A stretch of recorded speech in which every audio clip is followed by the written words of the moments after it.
तो अभी तक हमने प्रोडक्शन मैनेजमेंट में पीरियड प्लानिंग के बारे में पढ़ लिया। पीरियड प्लानिंग में जितने टाइप होते थे, forecasting, order writing, product design, ये सब हम आपको बता चुके हैं। आज हम आपको एक्टिव प्लानिंग के बारे में बताने वाले हैं। एक्टिव प्लानिंग के अंतर्गत आपके 5 पार्ट बनेंगे, जिसमें first, second, third, fourth, fifth जो भी हैं, इन सब को हम पूरा एग्जाम्पल से समझने वाले हैं। आपकी जानकारी के लिए हम बता दें, ये चैप्टर जो है काफ़ी इंपॉर्टेंट है आपके एग्ज़ाम के लिए। पिछले साल इस चैप्टर से आपके 10 नंबर के क्वेश्चन पूछे गए थे। आगे आपको एक डायग्राम देखने को मिलेगा, break even analysis, break even point, उससे आपका 5 नंबर का क्वेश्चन पूछा गया था। सो इसके बाद वही सब पढ़ाया जाएगा आपको। उसके पहले ये सब आप लोगों को जानना बहुत ही ज़रूरी है। अगर आप लोग नहीं जानेंगे तो आगे आप लोग समझ नहीं पाएंगे। अब मान लीजिए प्रोडक्ट आप यहाँ बनाए हैं, इसको कैसे कैसे अपने कस्टमर तक भेजना है, ये सब जानकारी आपके लिए बहुत ही इंपॉर्टेंट है। तो आज की इस वीडियो में यही सब हम देखने वाले हैं। सो आप लोग इस वीडियो को शेयर कीजिएगा। चैनल पे अगर पहली बार विजिट कर रहे होंगे तो चैनल को सब्सक्राइब कीजिएगा और लाइक कमेंट शेयर भी ज़रूर कीजिएगा। तो पिछले वीडियो में हमने आपको बताया था, पीरियड प्लानिंग के बारे में टोटल देखा था। इसमें फोरकास्टिंग आया था, उसके बाद आपका ऑर्डर राइटिंग आया था, साथ ही साथ आपका इसमें प्रोडक्ट डिज़ाइन में कितने फैक्टर्स थे, जिन सब के बारे में हम देख चुके थे। तो आज की इस वीडियो में आपको हम बताएंगे एक्टिव फेज के बारे में। किसके बारे में बताने वाले हैं? आप लोगों को हम एक्टिव फेज के बारे में बताने वाले हैं। तो चलिए एक्टिव फेज को हम देखते हैं। तो आपको हम बता दें, जो अभी आपको पीछे हम डायग्राम बताए थे, जो भी लाइन डायग्राम दिखाए थे, उसमें एक्टिव फेज के अंतर्गत 5 पार्ट आपके बनने वाले हैं। तो पाँचों पार्ट में क्या क्या पढ़ना है, उन सबको हम देखते हैं। चलिए देखते हैं। सबसे पहले अपना फर्स्ट पार्ट आपका क्या है। देखिए, अगर आपके फर्स्ट पार्ट की बात करें तो आपके फर्स्ट पार्ट में है प्रोसेस प्लानिंग। क्या है आपके फर्स्ट पार्ट में? आपका जो है वो है आपका प्रोसेस प्लानिंग एंड राउटिंग। क्या है? Process planning and routing. तो ये क्या होता है, इसको समझना बहुत ही ज़रूरी है। जैसे कि आपको हम पहले समझा देते हैं। एग्जाम्पल के लिए प्रोसेस प्लानिंग, राउटिंग तो अभी बाद में आपको समझाएंगे, रूटिंग इसे बोल सकते हैं, लेकिन पहले प्रोसेस प्लानिंग समझना बहुत ही ज़रूरी है। देखिए, प्रोसेस प्लानिंग क्या होता है? प्रोसेस प्लानिंग क्या होता है, पहले इसको समझिए। प्लानिंग को हमने बताया था, कोई भी कार्य शुरू करने के पहले जो कुछ भी हम योजना करते हैं वो सब प्लानिंग के अंतर्गत आता है। उसके बाद आगे आ गया प्रोसेस। इससे समझिएगा, प्लानिंग का मतलब तो समझ में आया, किसी भी कार्य को करने के पहले जो कुछ भी हम अपना योजना वगैरह बनाते हैं वो सब तो प्लानिंग होता है। उसके बाद आपका यहाँ आ गया है प्रोसेस प्लानिंग।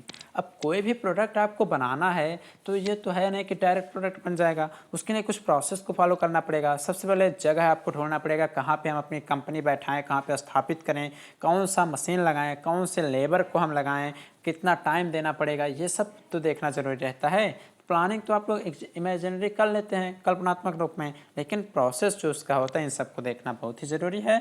तो प्रोसेस प्लानिंग क्या होता है, इसको समझते हैं। जो प्रोसेस प्लानिंग होता है ना, ये होता है जहाँ पे भी आपके प्रोडक्ट का डिज़ाइन समाप्त होता है, जहाँ पे भी आप लोग इमेजिन करते रहते हैं कि प्रोडक्ट का डिज़ाइन हम कर चुके हैं, समाप्त हो चुका है, यही आपका प्रोसेस प्लानिंग होता है। एग्जाम्पल के लिए अगर हम आपको बता दें, जो आपका प्रोसेस प्लानिंग होता है, इसके अंतर्गत आप लोग क्या करते हैं? इसके अंतर्गत कोई भी कार्य कर रहे हैं, आपका कोई भी कार्य अगर आपको करना है तो उसको करने के लिए सबसे जो आपका मोस्ट इकोनॉमिकल मेथड होता है उसको आप लोग अपना लगाते हैं। मोस्ट इकोनॉमिकल मेथड का मतलब जो आपको सबसे सिंपल लगे, कॉस्ट भले ही महंगा रहे लेकिन प्रोडक्ट अच्छा मिले, तो वो मेथड इसमें हम यूज करते हैं। अब इसके अंतर्गत क्या क्या आती हैं, क्या क्या रखना ज़रूरी होता है प्रोसेस प्लानिंग में, इन सबको हम देखते हैं। तो आप लोग देखते रहिए, स्क्रीन पे आपके लिखा हुआ है। तो एक्टिव फेज में जो प्रोसेस प्लानिंग था, इसको हमने बताया। उसके अंतर्गत कुछ आपको सूचनाएं, जो कुछ भी उसके अकॉर्डिंग टाइम टेबल्स बनाए जाते हैं, उन सबको ध्यान रखना बहुत ही ज़रूरी होता है। तो इसके अंतर्गत जो भी सूचनाएं इंपॉर्टेंट होती हैं, जो भी इंफॉर्मेशन उसको ध्यान में रखना ज़रूरी होता है। तो इसमें फर्स्ट दे रहा है कि प्रोडक्ट स्पेसिफिकेशन के साथ साथ किए जाने वाले कार्य की मात्रा का पता लगाया जा सकता है। देखिए, इससे क्या होता है, प्रोसेस प्लानिंग क्या होता है, प्लानिंग के बारे में बताया हमने, प्रोसेस क्या होता है ये सब भी बताया, दोनों को कंबाइन करके भी बताया। इससे क्या होता है, जब भी आप लोग कोई भी काम एक प्रोसेस वाइज करते हैं, जैसे कि क्या हुआ, आप क्लास फर्स्ट से पढ़ना स्टार्ट किए, कोई लोग डायरेक्ट थर्ड में चले जाते हैं, लेकिन कोई स्टूडेंट होता है जो 1 से लेकर 2, 3, 4, 10 तक रेगुलर पढ़ता रहता है। कोई 1 के बाद 3 में गया, कोई 5 में गया, कोई 7 में गया।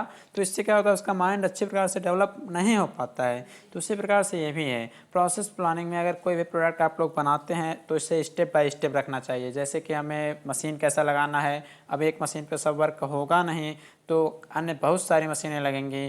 फर्स्ट पे जाएंगे, उस पर मान लीजिए मशीनिंग होगा, सेकंड पे कटिंग होगा, थर्ड पे आपका रोलिंग किया जाएगा या आपका पियर्सिंग होगा, होगा या आपका ड्रिलिंग होगा, तो स्टेप बाय स्टेप सभी मशीनें लगी रहती हैं, तो वो सब रूटिंग के अंतर्गत आएगा। तो पहले प्रोसेस प्लानिंग जो होता है इसको समझते हैं। तो जो भी रहता है आपके कार्य की मात्रा का आप लोग पता लगा सकते हैं कि जो भी आप लोग उसमें प्रोडक्ट की क्या क्या विशेषताएं हैं इन सब का पता लगा सकते हैं। इसमें सेकंड आता है कि जो भी प्रोडक्ट बन रहा है उसके कार्य का गुण स्तर भी आप लोग इसी के अंतर्गत चेक भी कर सकते हैं। अगला होता है रॉ मटेरियल्स पर होने वाले क्रियाओं का क्रम जो होता है, तो ये सब आपका आता है जो क्रियाओं का क्रम है ये रूटिंग के अंतर्गत आएगा, तो ये सब बताएंगे आपको। इसी में आपका प्रोसेस प्लानिंग के अंतर्गत प्रत्येक ऑपरेशन के लिए एक स्टैंडर्ड टाइम को भी निर्धारित करना रहता है। कोई भी वर्क करने के पहले आप लोगों को एक निश्चित टाइम भी देखना पड़ता है कि कब मान लीजिए 5 मिनट तक इस मशीन पर रहेगा, 10 मिनट तक इस मशीन पर रहेगा, इस मशीन पे ऐसे नेक्स्ट आपका आगे जाते जाते लास्ट में प्रोडक्ट आपका तैयार हो जाएगा। तो ऐसे ऐसे आपको पूरा चेक करना रहता है, तो ये सब अभी आपको हम आगे बताएंगे। इसके अंतर्गत बहुत सारे और स्टेप भी होते हैं, जैसे कि आप लोग ध्यान से सुनिए। फर्स्ट स्टेप आप लोग लिख सकते हैं कि वर्किंग डायग्राम को चेक करना। किसको चेक करना? आप लोग लिख सकते हैं वर्किंग डायग्राम। अब वर्किंग डायग्राम क्या होता है, जैसे कि कोई भी प्रोडक्ट आपका बनाया जा रहा है तो इसका एक डायग्राम बनाया जाता है कि उस पर मान लीजिए एक गैंट चार्ट अभी आपको देखने को मिलेगा। गैंट चार्ट, उसमें बताया जाता है कि आपका प्रोडक्ट आज से बनना स्टार्ट हुआ, कितने दिन वर्क किया, तो इसी प्रकार से प्रोडक्ट की भी आप लोग ड्राइंग करते हैं। इसी में अगर सेकंड की बात करें तो इसमें यह होता है कि जो भी आपके प्रोडक्ट की विशेषताएं हैं, जो भी आपके प्रोडक्ट स्पेसिफिकेशंस हैं, विशेषताएं हैं, उस हिसाब से वह प्रोडक्ट आपका भविष्य में चल के काम करेगा या नहीं करेगा, ये सब भी आप लोग प्रोसेस प्लानिंग के अंतर्गत ही पहले ही सोच लेते हैं। और इसमें आपका ये भी होता है कि ऑपरेशन एंड रूट शीट को तैयार करना। ऑपरेशंस जितने भी उस पर क्रियाएँ हो रही हैं और किस किस पथ पे चल के वह जा रहा है, इन सब के लिए आप लोग शीट तैयार करते हैं कि पहले फर्स्ट मशीन पे जाएगा, फिर सेकेंड मशीन पे जाएगा, थर्ड पे जाएगा। इस प्रकार से आप लोग अपनी चेकिंग करते रहते हैं। तो एक्टिव फेज में आपको हमने बता दिया आज प्रोसेस प्लानिंग के बारे में। एक्टिव फेज का जो सेकेंड फेज आता है, जो सेकेंड टाइप आता है, उसे बोलते हैं आप लोग रूटिंग। तो रूटिंग क्या होता है इसको समझते हैं। तो रूटिंग जो होता है इसको समझना बहुत ही सिंपल है। रूटिंग का मतलब क्या? रूट मीन्स रास्ता। क्या होता है इसको आप लोग इस लैंग्वेज में बोलेंगे पथ निर्धारण, लेकिन हम आपको सिंपल लैंग्वेज में समझाने का प्रयास करेंगे। रूटिंग का मतलब क्या होता है? पथ निर्धारण या रास्ता। जैसे कि मान लीजिए आपका रूम यहाँ पे है, आपका रूम यहाँ पे है, ठीक, और आपका कॉलेज जो है यहाँ पे है, ठीक। तो इसके लिए मान लीजिए आपके दो रास्ते हैं, एक रास्ता आपका इधर से जाता है, एक रास्ता आपका इधर से जाता है, एक रास्ता मिडिल से जाता है, ठीक, ऐसा रास्ता है आपको। तो रूटिंग क्या होता है? अगर मान लीजिए ये रास्ता आपका शॉर्टकट है, इसमें गड्ढे वगैरह हैं तो कोई बात नहीं, आपको जाना तो कॉलेज है, जाना तो कॉलेज ही है। मान लीजिए आपका ये बीच में चौराहा पड़ गया, क्या पड़ गया? आपका चौराहा पड़ गया, ठीक। आप लोग यहाँ रेगुलर जाते हैं, आप लोग अपना यहाँ पे चाय वगैरह जो कुछ भी पीना रहता है पीते हैं, पी के उसके बाद आप अपने कॉलेज यहाँ पे आते हैं, आप अपने कॉलेज रेगुलर चले जाते हैं। तो आपका ये क्या बनता है? आपका एक पथ निर्माण हो जाता है, आपका एक रास्ता हो जाता है, ठीक। आप इस रास्ते से भी जाते हैं तो भी हो जाता है। ऐसा तो है नहीं, ऐसा तो नहीं है कि आपका रूम मान लीजिए ये है, ठीक, और आप यहाँ से चलना स्टार्ट करेंगे। अब मान लीजिए उड़ के तो जाएंगे नहीं कि यहाँ से पहुँच के डायरेक्ट पहुँचेंगे, आपको एक स्टेप बाय स्टेप जाना पड़ेगा। पहले आप यहाँ से जाएंगे, बीच में आपका चौराहा पड़ेगा, चाहे चाय पिए या ना पिए, लेकिन जाना तो इसी रास्ते से जाएंगे। दुकान वाला रोज़ देखेगा आपको, और आप लोग यहाँ से अपने कॉलेज पहुँच जाएंगे, ठीक। तो आप लोग एक रूट के माध्यम से गए हैं। उसी प्रकार से इस मशीन में भी होता है, उसी प्रकार से आपका इसमें भी होता है, आपको हम बताते हैं। उसी प्रकार से आपका कुछ इसमें भी चलेगा। अगर आप लोग कोई भी प्रोडक्ट बना रहे हैं तो एक मशीन मान लीजिए, सबसे पहले उस मशीन पे आपको करना क्या है? सबसे पहले उस मशीन पे आपको करना है कटिंग प्रोसेस। क्या करना है? Cutting process. तो सबसे पहले जो भी प्रोडक्ट आएगा आप लोग उसको मशीनिंग प्रोसेस या कटिंग प्रोसेस पे ले जाएंगे। उसके बाद मान लीजिए उसको ड्रिलिंग करना है तो स्टेप बाय स्टेप उसको आप लोग ड्रिलिंग पे ले जाएंगे। उसके बाद मान लीजिए उसको फाइलिंग करना है तो आप उसे फाइलिंग पे ले जाएंगे, या उसको कुछ और भी करना है। अनेक सारे प्रोसेस होते हैं। मशीनिंग प्रोसेस आप लोग पढ़े ही होंगे वर्कशॉप टेक्नोलॉजी में, नहीं पढ़े होंगे तो इस सेमेस्टर में पढ़िएगा प्रोडक्शन टेक्नोलॉजी में। तो ऐसे ऐसे प्रोसेस वाइज चलती रहती हैं। तो यहाँ से प्रोडक्ट चलना स्टार्ट हुआ, उसका कटिंग हुआ, फिर उसमें ड्रिलिंग किया गया। मान लीजिए कोई भी प्रोडक्ट अगर आपको बनाना है तो ऐसा तो है नहीं कि डायरेक्ट प्रोडक्ट बन के तैयार हो जाएगा, उसको अनेक पथ फॉलो करने पड़ेगा। मान लीजिए कटिंग मशीन यहाँ पे सेट की गई है, उसके बाद आपको आवश्यकता पड़ेगी ड्रिलिंग मशीन की। मान लीजिए कटिंग आपका हो गया है, कटिंग के बाद आपको ड्रिलिंग की आवश्यकता है। एक सिंपल लैंग्वेज में इसको बनाते हैं, आप लोग एक ध्यान से देख लीजिएगा, बताते हैं फिर से आपको।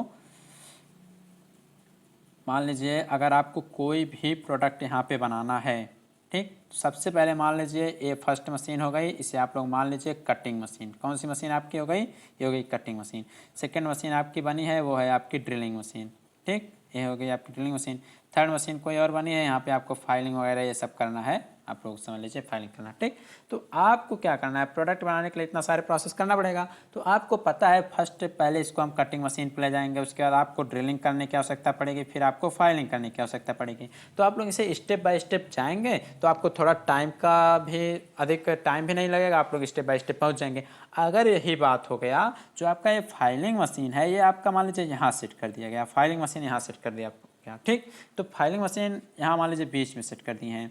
तो आपको पता है हमको पहले कटिंग ही करना है, पहले आपको कटिंग करना है, उसके बाद आपको ड्रिलिंग करना है, ठीक। पहले आपको कटिंग करना है फिर ड्रिलिंग करना है। लेकिन आपने जो अपना मशीन सेट किया है, जो आपने अपना मशीन सेट किया है वो तो आपने सेट कर दिया है यहाँ मिडिल में, आपने जो फाइलिंग वाली मशीन है उसको यहाँ मिडिल में सेट कर लिया, ठीक। लेकिन आपको करना है पहले कटिंग फिर ड्रिलिंग फिर फाइलिंग। तो ऐसा क्या होगा आपको कि आप लोग यहाँ से डायरेक्ट पहले इतना दूर जाना पड़ेगा, तो आपका टाइम कंज्यूम होगा, अधिक टाइम लगेगा, फिर ड्रिलिंग से फिर फाइलिंग पे आना पड़ेगा। वैसे क्या था, आप लोग सीधे इस पे जाते हैं, सीधे इस पे जाते हैं। तो ऐसा ही होता है कुछ प्रोसेस। तो इसको हम आपको इसका जो डेफिनेशन है उसको लिख के आपको समझाते हैं। तो रूटीन प्रोसेस में देखिए यहाँ पे आपका लिखा हुआ है कि इस प्रोसेस, यहाँ क्या है PROCE, यहाँ पे आपका डबल S है, ठीक। इस प्रोसेस के द्वारा यह पता किया जाता है कि कौन सा कार्य कहाँ और कैसे किया जाएगा। तो अभी अभी आपको हमने एग्जांपल लेके बताया था, पहले आप लोग आप जो कुछ भी करना रहे, पहले मान लीजिए आप कटिंग करेंगे, फिर ड्रिलिंग करेंगे, फिर फाइलिंग करेंगे, फिर आपका यहाँ फाइनली प्रोडक्ट बन के तैयार हो जाएगा। ऐसा तो है नहीं कि मान लीजिए आपका जैसा आपका सिस्टम वाइज कंपनी में मशीनें लगी रहेंगी फैक्ट्री में, उसी प्रकार से प्रोसेस होगा। अब मान लीजिए कोई कटिंग वाली मशीन यहाँ लग गई, अब और जो फाइलिंग वाली मशीन है वो यहाँ लग गई, तो इतना दूर चलने में उसको टाइम अधिक लगेगा। तो यही सब आपका होता है। इसमें क्या लिखा है कि इस प्रोसेस के द्वारा यह पता किया जाता है कि कौन सा कार्य कहाँ और कैसे किया जाएगा। ये तो निश्चित हो गया, हमने आपको एग्जाम्पल के तौर पर पहले ही बता दिया था। जैसे बताया था क्लास फर्स्ट पढ़ना है, उसके बाद सेकेंड पढ़ना है, थर्ड पढ़ना है, फोर्थ पढ़ना है। ऐसा तो है नहीं फर्स्ट के बाद डायरेक्ट फिफ्थ में जाएंगे, फिफ्थ के बाद डायरेक्ट आप लोग बीटेक डिप्लोमा कर लेंगे, ऐसा तो है नहीं, ठीक। तो प्रोसेस वाइज चलना रहता है। इसी प्रकार प्रोडक्ट बनाने के लिए आपको स्टेप बाय स्टेप चलना रहता है, ठीक ना। तो ये हो गया कि इसमें और आगे है कि क्या है कि इसमें क्या है, एक मशीन से दूसरे मशीन तक गुजरते हुए कच्चे पदार्थ पर होने वाली क्रियाओं का क्रम तथा पथ ही रूटिंग की सहायता से पता किया जाता है। तो हमने आपको पहले भी बताया, अभी भी बता रहे हैं कि अगर पहले कटिंग प्रोसेस होना है तभी होगा। ऐसा नहीं कि पहले आप लोग फाइलिंग करने लगेंगे, पहले आप लोग ड्रिलिंग करने लगेंगे, पहले आपको कटिंग ही करना है। जैसे आपके प्रोडक्ट बनाना है, हम ये नहीं कह रहे हैं कि हमें बस एक एग्जाम्पल लेके बता रहे हैं। हो सकता है किसी प्रोडक्ट को बनाने में पहले आपको ड्रिलिंग करना पड़े, ओके। तो ऐसा हम एग्जाम्पल, तो आप लोग को प्रोसेस वाइज ही चलना है। ऐसा तो है नहीं आप लोग 10th पढ़ रहे हैं तुरंत आप लोग बीटेक कर लेंगे, ऐसा तो है नहीं। तो प्रोसेस वाइज चलना रहता है। और इसी प्रकार से प्रोडक्ट को बनाने के लिए भी अनेक मशीन्स जो होते हैं सभी स्टेप को फॉलो करते हुए आपको आगे बढ़ना रहता है। यही आपका रूटिंग प्रोसेस होता है। अब आगे हम इसमें देखेंगे एक्टिव फेज में जो आपका नेक्स्ट पार्ट है वो है आपका मटेरियल कंट्रोल। तो आगे आपका टॉपिक मटेरियल कंट्रोल है, इसको देखते हैं। अब मटेरियल कंट्रोल का मतलब क्या होता है, पदार्थों का नियंत्रण करना। जो भी आपके उसमें मटेरियल्स यूज किए जा रहे हैं उसको कंट्रोल कैसे करना है, ये सब इसमें देखा जाएगा। जैसे कि बात करें अगर इसमें जो भी आपके पदार्थ रहते हैं, जो भी मटेरियल रहते हैं, उनके आवश्यकताओं का उसको मतलब उसकी किस प्रकार से हम आवश्यकताओं की पूर्ति करेंगे, उसको कंट्रोल कैसे करेंगे, इसका निर्धारण इसमें किया जाता है। अगर सिंपल लैंग्वेज में बोलें तो आपको मटेरियल मैनेजमेंट, मैनेजर का नाम आपने सुना होगा। आपके कॉलेज में मैनेजर होते हैं, प्रिंसिपल होते हैं, वो क्या करते हैं, वो आपके कॉलेज में क्या कमी है क्या नहीं है वो सब आपका देखते हैं कि प्लेग्राउंड कैसा हो गया है उसको सफाई करना, समझ लीजिए एक प्रकार के मैनेजर की तरह है। तो मटेरियल कंट्रोल का भी मतलब यही होता है कि यह पूरी प्रकार से इसको मैनेजमेंट करता है, मैनेजिंग करता है। तो सिंपल लैंग्वेज में आपको बताएं कि जो मटेरियल कंट्रोल होता है एक प्रकार के आपके मटेरियल मैनेजमेंट की तरह कार्य करता है। इसके अनेक प्रकार के कार्य होते हैं। जैसे कि फर्स्ट आपका देखिए यहाँ पे लिखा हुआ है, इसको समझिए। तो इसके जो मुख्य कार्य होते हैं मटेरियल कंट्रोल में, इसमें आपका होता है मटेरियल प्लानिंग, अर्थात जो भी पदार्थ होता है उसका हम किस प्रकार से नियोजन करेंगे, उससे किस प्रकार से अपने यूज में लाएंगे, इसको सोचना।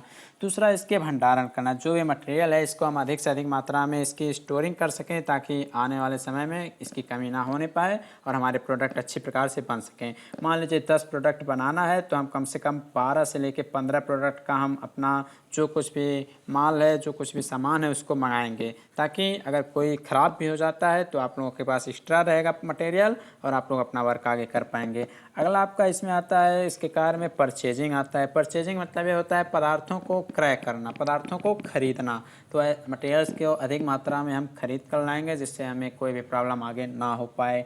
नेक्स्ट इसमें आपका आता है ट्रांसपोर्टेशन करना, मतलब परिवहन व्यवस्था को भी लागू करना। ऐसा तो है नहीं कि अगर मटेरियल हमें फैक्ट्री तक पहुंचाना है तो उसके लिए वर्कर ही काम करेंगे। तो मान लीजिए हल्का रहेगा तो लेकर चले जाएंगे, लेकिन अगर भारी है, बहुत अधिक मटेरियल्स हैं, तो हमें इन सब की भी व्यवस्था करना पड़ता है। नेक्स्ट आपका मटेरियल हैंडलिंग है। मटेरियल हैंडलिंग में क्या है, हमें पदार्थ को किस प्रकार से उस पर कैसा बिहेवियर करना है और उसके साथ कैसा उसका रख रखाव करना है, उसका रिपेयरेंस मेंटेनेंस, इन सब पे भी ध्यान देना है। इसके अंतर्गत हमको ये भी देखना रहता है कि जो मटेरियल हैं उसमें कौन से व्यर्थ हैं, कौन से उसमें स्क्रैपिंग है, कौन सा ख़राब है और कौन से उसमें उसका कौन कौन सा डिस्पोजल है। मतलब जो भी आपके ख़राब मटेरियल हैं, जो अनावश्यक मटेरियल हैं, उनका डिस्पोजल करना, उनको बाहर करना, ये सब भी आपके मटेरियल कंट्रोल के अंतर्गत आते हैं। अब आपके उसी प्रोसेस में जो आपका अगला प्रोसेस आता है एक्टिव फेज में, उसमें आपका नेक्स्ट आएगा जो वो आएगा आपका टूल कंट्रोल। इसको देखते हैं। टूल कंट्रोल क्या होता है? टूल कंट्रोल ये होता है कि जितने भी आपके औजार होते हैं, जितने भी टूल्स होते हैं, उन सबको कंट्रोल करना। ऐसा मान लीजिए आपका कोई ड्रिलिंग है, ठीक, कोई आपका ड्रिलिंग है, मान लीजिए ऐसे ऐसे आपका होता है, नुकीला होता है और यहाँ पे राउंडिंग बने होते हैं, तो ड्रिलिंग हो रहा है, ऐसा हो जाता है कि मटेरियल आपका ख़राब हो जाता है। तो अगर आप लोग किसी भी प्रोडक्ट को बनाने में उसमें ड्रिलिंग प्रोसेस कर रहे हैं, उसमें होल अच्छी प्रकार से नहीं हो पा रहा है, तो ये सब टूल कंट्रोल के अंतर्गत आता है। तो इसमें क्या लिखा है कि इसके अंतर्गत विभिन्न आवश्यक जो आपके औजार हैं, उस जो भी उपकरण हैं, मशीनी औजार जो रहें, इनका निर्धारण किया जाता है कि किस मटेरियल पे, मटेरियल अगर हल्का है तो इस पर कौन सा हम टूल यूज करें कि यह टूटे ना, ये सब हम इसमें देखते हैं। और इसमें इनके रख रखाव भी सम्मिलित होते हैं, मतलब इनकी देख रेख भी की जाती है कि जब आपका हेक्सा जो होता है उसमें जो ब्लेड लगी होती है उसमें दांते बने होते हैं, तो काटते काटते मान लीजिए आपका मशीनी हेक्सा जो होता है उसकी बात कर रहे हैं, काम करते करते वो घिस जाता है, तो उसकी मेंटेनेंस भी करना ज़रूरी होता है। तो ये सब आपके टूल कंट्रोल के अंतर्गत आते हैं। इसमें आपका जो नेक्स्ट था वो था आपका इसमें हमने प्रोसेस प्लानिंग और रूटिंग के बारे में बता दिया, मटेरियल कंट्रोल के बारे में बता दिया, टूल कंट्रोल के बारे में बता दिया। अब आगे आपका इसमें आता है लोडिंग। लोडिंग क्या होता है इसको भी देख लेते हैं। अब लोडिंग, लोडिंग का मतलब ये नहीं होता है कि उस पर लोड कितना हम करेंगे, मान लीजिए गाड़ी है उस पर कितना हम लोड कर देंगे, ये सब नहीं होता। आप फैक्ट्री में वर्क कर रहे हैं, फैक्ट्री के अंतर्गत ही ये सब समझना है। तो लोडिंग का मतलब होता है भार निर्धारण। भार निर्धारण कल कंपनी में किसी प्रोडक्ट को लेके बनाना है तो ऐसा तो है नहीं, मान लीजिए 2 वर्कर काम, मान लीजिए आपकी फैक्ट्री में कम से कम 10 वर्कर काम कर रहे हैं तो 2 वर्कर पर ही आप पूरा लोड कर दें, ये होता है। जैसे आपके माइंड पे लोड पड़ता है जब आपका एग्जाम टाइम होता है तो लोड पड़ता है, उसी प्रकार से इसमें लोडिंग की बात की गई है। ऐसा नहीं है कि एक ही मशीन जो है उसी पे सारा लोड कर दें। एक प्रोडक्ट बनाने के लिए बहुत सारी मशीनें होती हैं, छोटा वर्क हो रहा है तो एक मशीन रहेगी काफ़ी है, तो उस पर भी लोड तो आएगा। मान लीजिए छोटी फैक्ट्री है आपकी और आपको 200 प्रोडक्ट बनाना है, अचानक से आपको ऑफर मिल गया कि आपको 2 लाख प्रोडक्ट बनाना है और रेगुलर आप लोग 200 प्रोडक्ट ही बनाते हैं और आपको क्या करना है कि मान लीजिए 15 दिन में 2 लाख बनाना है और आप क्या करते हैं 200 जो है वह एक दिन में बनाते हैं, तो कैसे बनाएंगे? तो उस मशीन पर लोडिंग आ जाएगी, ठीक, मशीन आपकी ख़राब भी हो सकती है। तो लोडिंग का मतलब यही होता है कि किस मशीन पे हमें कौन सा कार्य करना है और उसमें करने में कितना टाइम हमें लगेगा, ये सब देखा जाता है।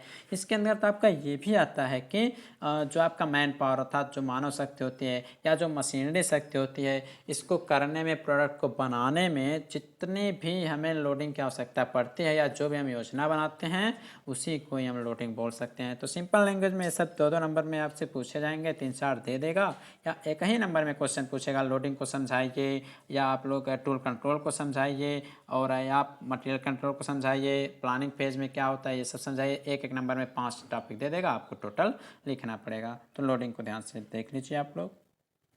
इसमें क्या लिखा है? इसमें लिखा है श्रम शक्ति अर्थात जो लेबर पावर या मैन पावर होता है तथा जो भी आपके उपकरण होते हैं उन सब की आवश्यकताओं को ज्ञात करना तथा उसको कंट्रोल करना ही यही सब कार्य आपके लोडिंग के अंतर्गत आते हैं। किस मशीन पे कितना लोड लग रहा है, मैन पावर क्या है, ये सब इसमें देखा जाता है। सिंपल लैंग्वेज में आप लोग लिख सकते हैं कि विभिन्न मशीनरी एवं जो मैन पावर होता है उससे कराए जा सकने वाले कार्य निर्धारण की योजना को ही लोडिंग कहते हैं। अब आपकी जो क्षमता है, मान लीजिए 10 किलो आप लोग वेट उठा सकते हैं, 10 किलो का वजन उठा सकते हैं, तो यही आपकी कार्य क्षमता होती है, यही आपका लोड करने की क्रिया, यही आपकी लोडिंग है। अगर आपसे हम कह दें कि आप 12 किलो उठा के ले जाके फैक्ट्री में किसी दूसरी जगह रख दीजिए, तो क्या आप लोग कर पाएंगे? नहीं कर पाएंगे, क्योंकि आपकी मैक्सिमम पावर उठाने की जो है वह 10 केजी ही है। ओके, तो 12 नहीं कर पाएंगे। तो यही सब इसमें देखा जाता है आपके लोडिंग के अंतर्गत। अब आपका एक्टिव फेज में एक और बचा हुआ है जिसे बोलेंगे शेड्यूलिंग, उसको देख लेते हैं। उसके बाद बचे हुए जो भी आपके एक्शन फेज, कंट्रोल फेज हैं, आपके अगले टॉपिक में कवर कर दिए जाएंगे। ये टॉपिक काफ़ी लॉन्ग है क्योंकि इसमें हम आपका पूरा प्रोसेस प्लानिंग का डिस्क्रिप्शन दे रहे हैं, आपको एग्जाम्पल सही समझा भी रहे हैं। अब आगे आपका देखते हैं शेड्यूलिंग। अब शेड्यूलिंग का मतलब क्या होता है? शेड्यूलिंग का हिंदी तो समझ लीजिए अनुसूचन होता है। आप लोग इंग्लिश वर्ड ही ध्यान में रखा करें, अब अनुसूचन आप लोग नहीं रख पाएंगे। शेड्यूल आप लोग समझते हैं। शेड्यूल मतलब क्या होता है? कोई भी कार्य आपको करने से पहले आप लोग अपना एक शेड्यूल बनाते हैं। पढ़ना है तो आप लोग एक शेड्यूल बनाते हैं। आपके कॉलेज में अगर क्लासेस चलती हैं, फर्स्ट घंटे कौन टीचर पढ़ाएंगे, तो आप लोग शेड्यूल अर्थात आप लोग टाइम टेबल बोल सकते हैं। क्या बोल सकते हैं उसको? टाइम टेबल बोल सकते हैं। तो टाइम टेबल का मतलब क्या होता है कि जैसे कि हमें 9 बजे कॉलेज जाना है और हमारे जो कॉलेज की छुट्टी होगी वो 4 बजे होगी, तो ये आपका शेड्यूल हो गया। इसी प्रकार से जो प्रोडक्ट है उसको बनाने के लिए मान लीजिए एक मशीन पे उसको 5 मिनट रखना है, दूसरे मशीन पे उसको 10 मिनट रखना है, इस प्रकार से एक शेड्यूल बनाया जाता है। तो इसको सिंपल लैंग्वेज में हम कैसे डिफाइन करेंगे, इसको देखते हैं। तो शेड्यूल के बारे में हल्का फुल्का आपको बता दिया। तो इसमें सिंपल लैंग्वेज आप लिखेंगे कोई भी प्रोडक्ट इसको बनाने के लिए उस पर कोई भी ऑपरेशन हमें कब तक करना है, उसे कब करना है, ये सब, और किस सीक्वेंस में अर्थात किस क्रम में करना है, ये सब इसके द्वारा ही तय किया जाता है। जैसे कि आपको हिंदी कब पढ़ना है, हिंदी तो अब पढ़ना नहीं, मान लीजिए आपको प्रोडक्शन मैनेजमेंट कब पढ़ना है, आपको टर्म कब पढ़ना है, आपको मशीन डिज़ाइन कब पढ़ना है, तो आप लोग एक शेड्यूल बनाते हैं। उसी प्रकार से प्रोडक्ट को बनाने में अनेक क्रम को फॉलो किया जाता है। ये सब शेड्यूलिंग के अंतर्गत ही आपका आता है। इसके द्वारा ये भी तय किया जाता है कि कार्य कब प्रारंभ किया जाए और यह कार्य कब तक समाप्त होगा। जैसे कि आपका मान लीजिए पीएम का क्लास मान लीजिए 4 घंटे चलेगा, ठीक, तो 9 से आपका मान लीजिए 1 तक चल रहा है, 9 से 1 तक, तो आपको पता है कि 9 से हम स्टार्ट किए हैं, 1 तक यह समाप्त हो जाएगा। इसी प्रकार से प्रोडक्ट मान लीजिए 5 मिनट के लिए उस पर रखा जाएगा, या अर्थात 4:05 पर रखे हैं तो 4:10 पर उसको हम मशीन पर से हटा लेंगे। तो इस प्रकार से कुछ शेड्यूलिंग का प्रोसेस होता है। तो गाइस आज आपको हमने एक्टिव फेज के बारे में बता दिया। नेक्स्ट वीडियोज़ में आपका जो भी फंक्शन ऑफ पीपीसी था यह समाप्त हो जाएगा। उसके बाद आपको जो ब्रेक इवन एनालिसिस है उसके बारे में बताएंगे। तो आप लोग इस वीडियो को शेयर कर दीजिएगा अपने सभी फ्रेंड्स के पास, और चैनल पे अगर पहली बार विजिट किए होंगे तो सब्सक्राइब आप लोग जरूर करिएगा।